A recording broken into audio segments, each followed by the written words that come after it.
Greetings and welcome. My name is Mike Bankhead. I am your host. I am a bass player and songwriter from the Jam City, Dayton, Ohio. My guest on this episode is music journalist Taylor Ruckle. That's right, he's back, and we are talking about our 5 favorite albums from the first quarter, the first 3 months of 2023 on the You Could Be My Aramis podcast. I will have you know that since we've had this conversation, I went and listened to all of the albums that were in Taylor's top 5 and enjoyed them. Yeah, I think you're going to find something you like. Before I start the conversation, I'd also like to let you know that this episode is brought to you by my new single, Latent. That's spelled Latent, which will be released in 1 day short of 2 weeks. The release date is Tuesday, April 25th, and I encourage you to stream that a lot when it comes out. All right, now let's get to the conversation. Taylor Ruckle, you're back. Thank you so much for having me back. I have been so looking forward to it. This is so much fun. Quarter 1 is over. It's time to talk about our favorite records from quarter 1, 2023.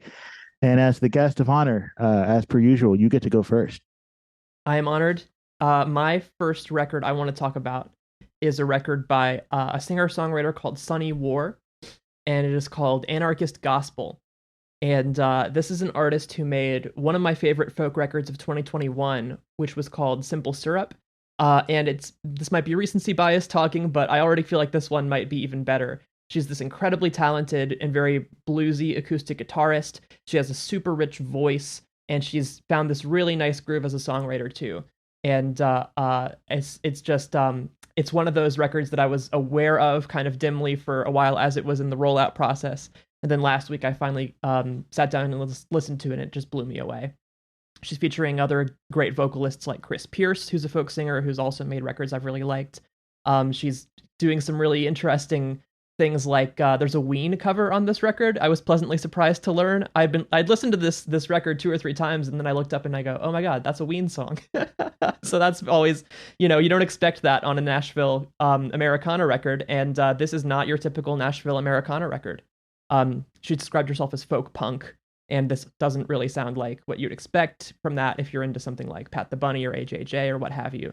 But punk is very much part of her background, and you can really get this kind of sense of that emotional grit with this record. Not what you expect from Nashville folk record. How do you spell the artist name? Sunny War, Sunny WAR, 2 words. Sunny War. Okay, so like it sounds. I wrote it down that way, but I wasn't sure, and I figured I'd double check. Well, you started off with a lady. I'm going to start off with ladies. Meet Me at the Altar, about a record called Past / Present / Future. They're a pop punk band.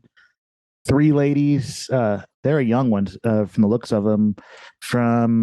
Well, they all met online, so they're all from different parts of the country. Apparently, they met online, became friends, decided to get together and make music in real life.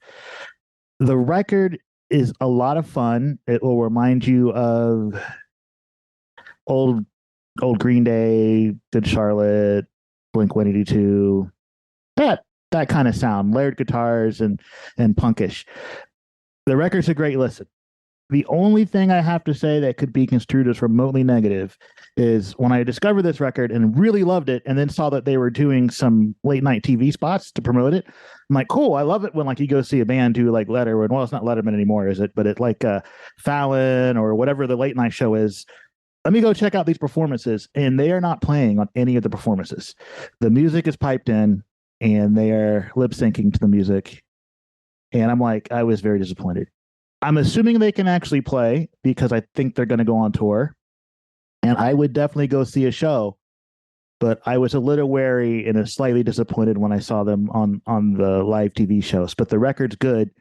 If you were into that rock with the tight guitar harmonies and that kind of punky pop sound, this record is for you. Meet Me at the Altar is spelled like it sounds, only they stylize the at as an at symbol. Yeah. Did you hear that one? I've I heard of know. this band. I've heard the singles leading up to this record, and it was one where I saw. I think they're coming to DC this spring, or maybe they already have. And so I sort of had clocked them as like, oh, okay, they're going to be around. I better see what's up. I enjoyed the singles well enough. I haven't gone back to hear the full record yet, but I love bands in this lane. So definitely this could be something I would be very into. And late night show performances are just a lost art. It's just they don't make them like they used to in the aughts. I have every couple of weeks I'll go back and watch the TV on the radio on Letterman. Just like, it's such a bygone era. All right, back to All you. right. My next record is by a band called Algiers, and the record is called Shook. And this is I see you nodding. I do you know Algiers? I know this record could it's on my honorable mention list, but go All ahead. right. I'm glad that's a nice little moment of serendipity then. All right. I'm glad when we align that way. So this is an Atlanta-based band blending post-punk with soul, hip-hop, whole range of other genres. And this is actually the first record of theirs I've really made the time to get into. So grain of salt, I'm not super familiar with their back catalog, but I'm really glad to be on the train now. This is a record that takes some really big swings in terms of the style. It's got some really cool guest features with rappers like Billy Woods and Backwash and Zach De La Rocha from Rage Against the Machine. And I feel like the last one there is maybe the most telling for kind of the vibe of this record. It's very dark. It's very topical. It's very direct, incorporating a lot of spoken word, talking about the state of things in America, especially with regards to race and the ascent of fascism. And for a very chaotic time, it's a record that really draws on the energy of what's going on in this country, and I think the wide range of this record and just all the many directions it's pulling sort of reflects the atmosphere. I liked it too. I just didn't like it enough that it made my top five. But yeah, I'm surprised you got to one because you listen to so much music. I didn't expect to have gotten to any of the ones that you were going to talk about. So that's pretty cool. Yeah, I just love when records like this come out that are so that are just really really trying a lot of things. Like I've seen some criticism about people feeling like it doesn't all come together, and for me I just love that quality to this record, that it is so broad, and it is drawing on so much, and it is very in its way chaotic, and I think that is sort of something that I actually sort of prize in a record like this at a time like this. There's something to be said for artists making the music they want to make, even when other people don't get it. That's something Yes. I respect. My next one is from an indie artist out of LA called Annabelle Lee. That is her performing name. Her government name is Sarah. And I say out of LA. She's actually from the East Coast, from Boston. But like a lot of people that want to be big in the business, she moved to LA. Her record is called Mother's Hammer. Now, she's been in the business for a long time. This is the first time she's actually made a full album, which is kind of surprising to me. If you look at her Bandcamp page, she's got a lot of songs on there, but this is her first record. She plays guitar and keys and I'm sure other stuff. She's a rock and roll kind of lady, but the songs on this go from like a heartbreaking plaintive ballad to full-on screaming rage against the world and the patriarchy. The emotions that she hits on this album are very real, and if this record doesn't make you feel something when you listen to it, especially if you read the lyrics, well, then you're probably a cold, heartless person. Which, okay, there is music for you, but this would not be it. So Annabelle Lee, that's Annabel space Lee, Mother's Hammer. There's a song on there called Los Angeles, which she wrote at a really dark time in her life about how much the city was hurting her because she was going through these terrible experiences. And it was like, well, do I go back to the East Coast or go back home? And this is an artist that is, I mean, it sounds cliche, but dealt with like homelessness and relationship problems and just terrible, terrible lows. But she's at a point in her life now where she's happy. She just got married. She's got a band full of really talented people. So she's really kind of ecstatic about having made this record, but it's not a happy record. The songs are raw and open and real, and it's really good musicianship. which is something rare for me to say, considering I'm sure most of it was done in the box. But I know she plays guitar, and I know she plays keys, and I know she did that stuff herself. So uh, if you're into indie music that is still truly independent, because she's not on a label yet, she's about to embark on her first tour, and I think she has blow up potential. If you want to get in on that before it happens, Annabelle Lee is where you go. Yeah, this sounds definitely like something I need to be all about. I am headed right there after we are done here. My next record I wanted to talk about is a record by a jazz saxophone player and band leader called James Brandon Lewis. The record is called Eye of I, and this is one I definitely have to pause and elaborate. That's Eye of I, letter Eye of I. Um, that probably still doesn't help that much, but hopefully it will be in the show description so that that will be accessible to people who want to find out what I'm talking about. Absolutely, it will be. Okay, good. So James Brandon Lewis, this is his anti-records debut, and I'm a little bit out of my depth trying to recommend jazz as somebody who's still new to the genre in the scheme of other things, that I listen to. And what actually drew me to this record initially was seeing that he had done a song with the Mesthetics, the DC post-rock band with the rhythm section from Fugazi. And so that really got my attention. And then getting into this record, I was really blown away by Lewis as a player because he's so very technically skilled in the way you think of jazz, and also just extremely emotive in his playing. And these songs are catchy. They have real, kind of rockin' energy at times, and strong melodies. They're really nice songs in addition to being great jazz performances. And in lieu of a more traditional kind of ensemble, he's playing with a drummer and an electric cello player. And so there are all kinds of cool effects and textures on this record. And in my opinion, it's very enjoyable, even if you're not somebody who's that into jazz. I also have to say that if you have the chance to see him live, it's a must see. I saw him play a set of his own stuff and then also join the Mesthetics for a set, and it was just outstanding. I was a big fan of this record. I was really jazzed about it, if I can say that. I think you can. I think it's okay. Thank you. I have an uncle that's really into jazz. I can't wait to send this to him. I bet he's already heard it. I don't know how it plays with other jazz fans. I have to be totally honest. I do not know how it plays with people who are very into jazz, but I know as somebody who's very interested in the genre and is still building a knowledge base on it, it really stood out to me as something very cool. Excellent. We're going really eclectic with our stuff today. I like this. My next one is by a gentleman whose name I don't know how to pronounce, so I'm going to give you a couple of options. He spells his name V as in Victor, Adim, and his last name is Tav as in Victor, Er. That's either Vadim Taver or Vadim Taver or Vadim Taver or Vadim Taver or Vadim Taver. I don't know. The record is self-titled, so it's spelled the same, and however he pronounces his name, he pronounces it the same. If you miss Radiohead, go listen to this. That he's doing not like early Radiohead, he's doing kind of like Say No More. The Kid A through In Rainbow's Radiohead, where there's some machinery and playing with guitar textures and interesting drum patterns. He's a multi-instrumentalist, and I think he did most of the stuff on this other than maybe the drums. But I swear, he's got a couple of songs in there that I could have sworn he stole them right out of Radiohead's unfinished song pile. And I've only given this one listen and put it immediately on my spend 3 hours with this sometime in the next month list. Right? Sometimes there's that record, you're like, oh, this is good. I need to come back to it. That's this for me. I really do need to sit down and listen to it a lot. But I knew from the first listen, I liked it enough that I would come back. And I haven't done that yet, but I will. I cannot recommend it strongly enough. All right, you've got me. That's one I have not even heard of. So, and you know how I feel when you say Radiohead. So, that's on my to-do list for sure. My next one is a record that is called Desire, pause for effect, Pathway. It's by Screaming Females, and I have to take a moment there to fake out the Caroline Polachek fans because there's another great album out this quarter, also starting with Desire in the title.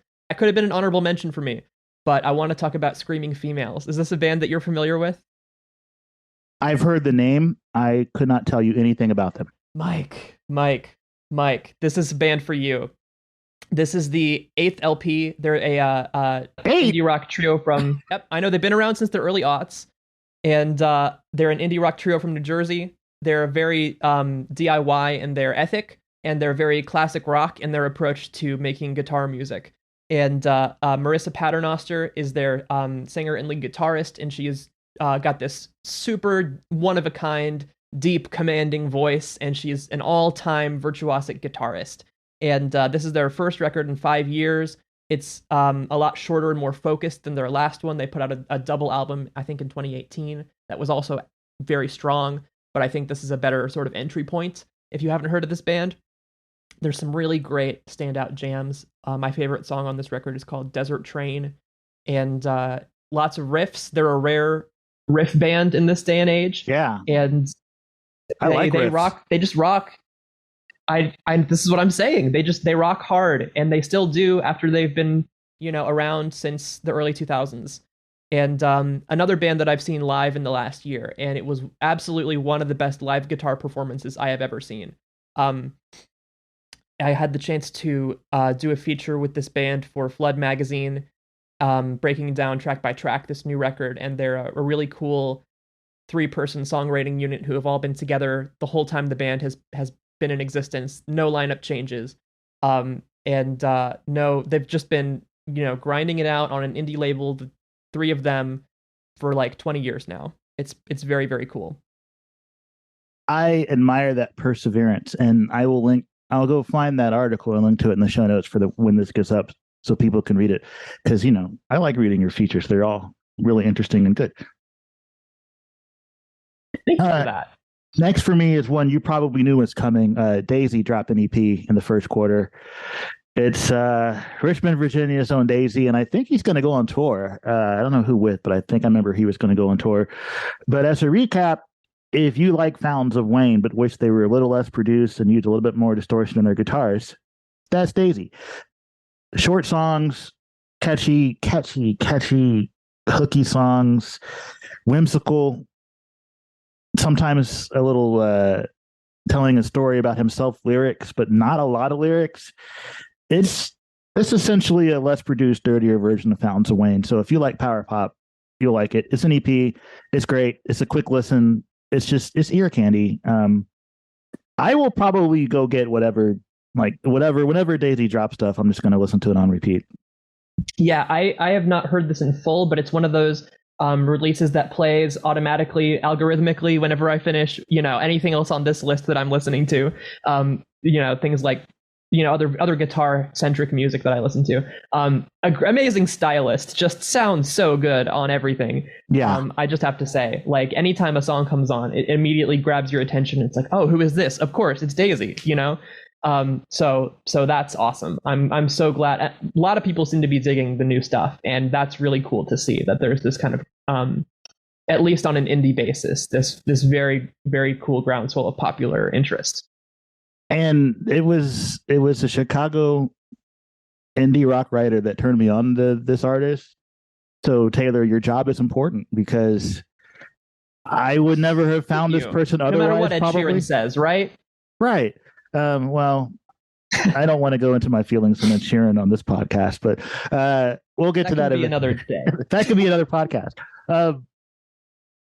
I just imagine, like, well, I might never have found this person, and that is just a tiny piece of joy that I would not have in my life. And we could all use additional tiny pieces of joy. So, indie rock journalists, keeping discovery alive. Want to talk for my last record about one that I honestly don't know whether you will have heard of this artist or not, because there's somebody who's very popular among certain critical circles and certain different bases of popular listenership. And that artist is Eve Toomer, and the record is called Praise the Lord Who Chews But Which Does Not Consume, semicolon, open parentheses, or simply, comma, hot between worlds, close parentheses. It is a real mouthful of a title, this record. Heard of the artist. I've not seen that album title. I feel like I would have remembered it. I might not have remembered it. I would have remembered that it was too much. So Eve Toomer is this auteur, producer, and artist who's been around for quite some time. Used to be an ambient artist, and started shifting sort of gradually into this more pop mode, and made a particularly big impact a few years ago with a record called Heaven to a Tortured Mind, which we're talking about amazingly stylish records. Eve Toomer takes on this bombastic glam rock kind of persona, gets compared a lot to Prince and David Bowie very aptly. And if you have just 3 minutes in your day, there's no better way to spend those 3 minutes than looking up the first track on that record, which is called Gospel for a New Century, all-time great album opener. I think the thing is, you could probably argue that it suffered from, as a record, having such an amazing opener and sort of not necessarily having the songs to back up the rest of it. Amazing sounding record. Great listen. Definitely not a chore to listen to, but I think in terms of the track list, this new one is a lot more substantial to me anyway. The songwriting is a lot more there. This new record, Hot Between Worlds, sort of solves for everything that was missing from the last record. It's not quite as grandiose. It's a little bit more industrial sometimes. It's a little bit more conventionally pop rock sounding sometimes. There's just a real nice sort of stripped back acoustic guitar ballad on this record, which is a surprise from somebody who used to be an ambient industrial producer. Maybe it's the context that makes that seem interesting, but it's well, great it's like songwriting. the complete opposite of what that is. So yeah, I would not expect that. But in general, just great catchy songwriting. And then the last track on this record is called Ebony Eye, and to me, it kind of rivals the impact, just the scale of greatness of Gospel for a New Century, which I think was the previous songwriting high watermark for this artist. Eve Toomer just makes me really excited also about the potential of sampling in rock music, because coming from a production world, they are really great at finding these sort of unlikely and unidentifiable elements to just throw into a song, string passages from Korean funk songs, things like that. That it's not like a lot of rock sampling you think of, like Forgive Me, but a band I love despite their foibles is Fall Out Boy, and when they sample something, they are sampling something, and it gets they err on the side of obnoxiousness sometimes with that. And I think Eve Toomer is a really great model of rock and roll sampling in a way that can contribute to a song and support an idea, and not sort of overwhelm you and make you roll your eyes at, oh, of course they're sampling that, You said solves for as part of a metaphor in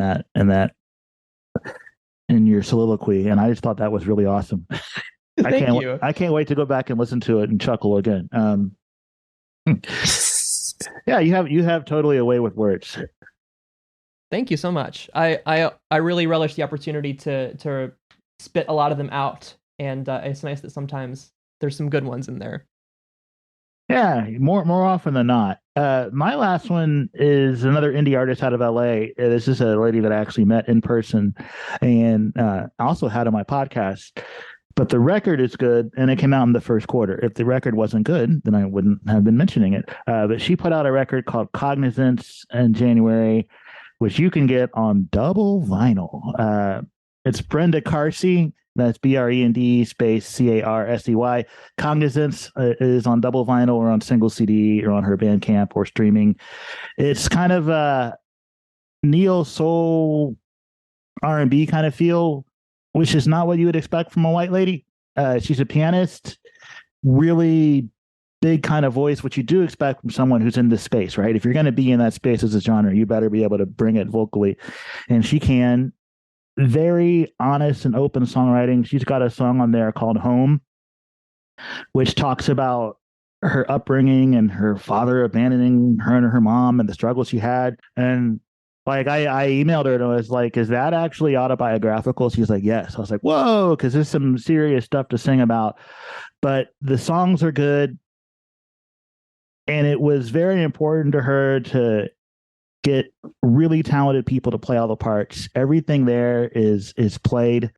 It's live musicians doing the thing that we're supposed to do, which is play your part, which makes it feel more real. I know that in the box production is a very popular thing today, but to someone of my age, it doesn't feel real.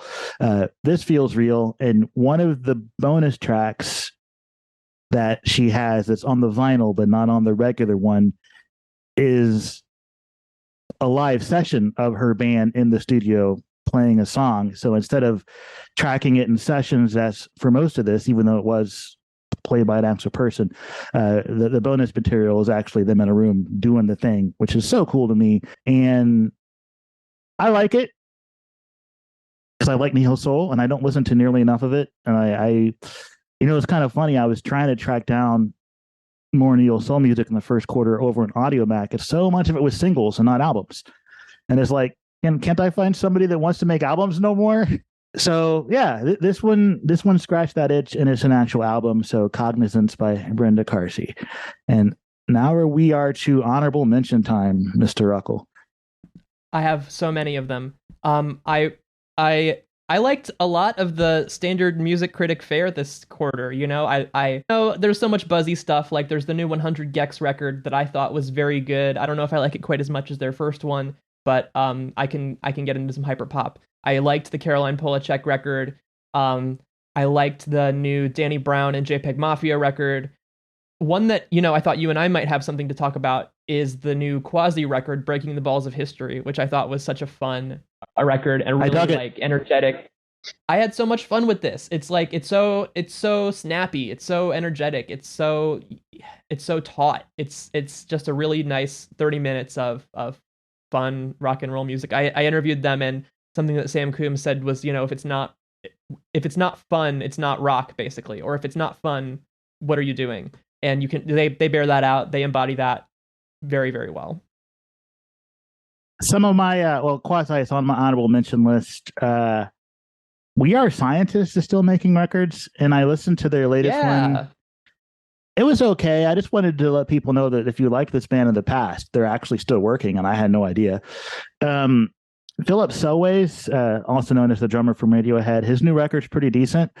What else? Oh, Shonen Knife, who've been around forever, has a new record out, and their songs are all about like mundane life stuff, but they're kind of punky and happy and very poppy. Like they have a song on there about like vegetable curry. The song is a 3-minute. Okay. It's in praise of a delicious vegetable curry. And they write a lot. They write about food a lot. They're a 3-piece out of Japan, and I think they've been around since the mid 80s, perhaps. I'm probably getting my time messed up. Those are the things that are on my. Oh, the Lyrical Joe is a rapper out of Ghana, I think, either Ghana or Nigeria. Like the name says, lyrical dude. That was pretty good. There are some things that disappointed me. I'm a long time Smashing Pumpkins fan. I did not like the new record. Maybe it needs another listen. Okay, that's. I had considered putting in for a review of that just so I could get caught up on it, but I saw them back in the fall and I was not impressed with the new stuff. Let me just say, so that's disappointing, but not surprising. Yeah, I think I like 3 of the songs on it. Okay. That's, honestly, for a Latter-day Pumpkins record, that's not a bad hit rate. I wanted to make sure I didn't forget to tell you that another of the standard indie critic fare I've been really enjoying this week is the band Deerhoof, and I thought I didn't get to that one. Polyglot Yourself. It's sung in Japanese, and so I thought that might also be of interest to you as somebody who's interested in languages. Really? One's called Miracle Level, right? The album Level. That was on my list, and I haven't gotten to that one yet. And I also didn't get to the Pussifer record, which was also on my list. Oh, I didn't even hear about that. Okay. Yeah, they put one out in the first quarter. I'm assuming it's going to be loud, but I haven't. I haven't gotten there yet. I listened to the Gorillaz album. It's okay. I think I would like it better if I was like chilling in the summer, like driving somewhere. Okay. It's not the kind of record that I could sit there, and I was trying to do my, be critical listening thing. And that's not the kind of record I think that you can do that with. I listened to the Belle and Sebastian record. I don't think I get that band. I know they're really popular. I just don't think I get it. But you were right. Has never really made sense. There was a lot of stuff put out in the first quarter. Yeah. Super crowded, especially compared to last year where, and this isn't necessarily a referendum on the quantity of or quality of releases. But last year I was sort of pulling for like stuff that was coming out in the second quarter, and I was very impatient with that. And this year it's really like, no, that stuff can wait. There's a lot of stuff right here in front of us. Well, that's because you had already heard the Oceanator record in the first quarter. And yeah, I don't mean to keep bringing that up. No, I brought it up. I remember that very clearly because I remember being very jealous. It's such a great record. Is there anything you're particularly looking forward to in the next quarter? Ooh, I will say there's a record by a dream pop / shoegaze band coming out in the next quarter. They're called Body Wash. The record is called I Held the Shape While I Could. It's one that I've been very much looking forward to coming out. And the single they put out for that, there might be more, but there's a single called Massive Central that just really floored me. Great track. Other than that, I'm trying to think. That's the biggest one that comes to mind. Oh, I'll say there's a local to DC. There's a singer-songwriter called Gabbo, and they have a new record that's coming out in May, I believe, that I'm very much looking forward to. Other than that, I think those are the big things. There's a new Super Destroyer record who's a DIY sort of emo and electronic artist this summer. That I think that's going to be Q2. Yeah, soakedinsynth.zip is the name of that record. So those will be my big three. Nice. I heard rumors there's a Blinker the Star record coming, and I thought it was going to be out in the first quarter, and it's not. So maybe that's the second quarter. And that's a band I've liked. Well, they've been around a while, but that's a band I like. So I really hope it's not bad. It's really sad, like when a band you like puts out something and you don't like it. And I know that's, as a listener, that's a you problem, right? Because I'm assuming that these artists are making the art they want to make. But totally. Yeah, I hope it's something I like. So we're going to do a quick recap. My 5 favorites from the first quarter: Meet Me at the Altar, Annabelle Lee, Vadim Taver, Daisy and Brenda Carsey. Taylor's Sunny War, Algiers, James Brandon Lewis, Screaming Females, and Eve, that's spelled Yves because it's French, Eve Tumor.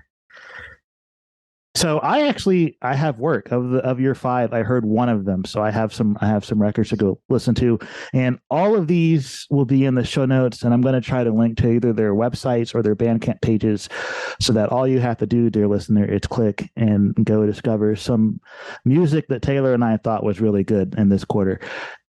Do you have any parting thoughts before we depart this podcast existence? No, just thanks again for having me. Always a blast. I love talking music. You love talking music. It's a good match. Thank you for taking the time, and we'll do this again in 3 months. Anytime. All right. See you. All right. Break. Thanks once again to Taylor Ruckle for being here and talking to me. Thanks to Taylor for some excellent album recommendations and some very spirited music conversations. That's something I truly enjoy, and I hope you do too. Also, thank you, dear listeners, for being here. And a reminder, this episode is brought to you by my new single, Latent, which will be released on April 25th, 2023.